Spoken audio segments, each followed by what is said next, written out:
பிள்ளை பெற்று எடுக்கிறது எவ்வளோ கஷ்டம் ஓரளவுக்கு எல்லாருக்கும் தெரியும்னு நினைக்கிறேன். 10 மாதம்.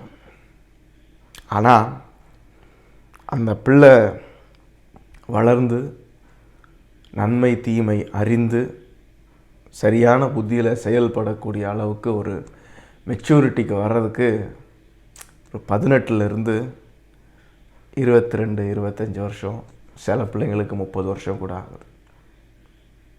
ஸோ இத்தனை வருட காலமும் அந்த பிள்ளைகளை சுமப்பது ஆசிரியர்கள். ஆசிரியர்கள் இல்லைன்னா பிள்ளைகள் இல்லை, பிள்ளைகள் இல்லைன்னா சமுதாயம் இல்லை. நம்ம ஊரில் நல்ல ஆசிரியர்கள் இருக்கிறாங்க அப்படின்னா வருங்காலத்தில் நம்ம பிள்ளைங்க நிம்மதியாக தூங்குவாங்கன்னு அர்த்தம். ஏன்னா வருங்காலத்தில் உருவாகக்கூடிய அனைவரும் சமுதாயத்திற்கு சிறந்தவர்களாக உருவாவார்கள் அப்படின்னு நம்மளால் நம்ப முடியும். ஸோ நல்ல ஆசிரியர்கள், பொறுப்பான ஆசிரியர்கள், பிள்ளைகளை நல்வழியில் நடத்துகின்ற ஆசிரியர்கள் தேவை.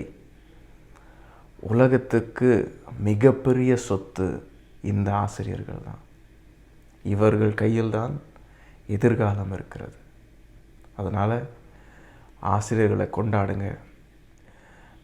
உங்களுக்கு தெரிஞ்சு ஆசிரியர் பணியாற்றுகிற யாராக இருந்தாலும் இன்றைக்கி அவங்கள வாழ்த்துங்க, அவங்களுக்கு ஒரு பரிசு கொடுங்க, அவங்கள கொண்டாடுங்க. எதிர்காலம் அவங்க கையில் தான் இருக்குது. ஆசிரியர் தின நல்வாழ்த்துக்கள். நன்றி.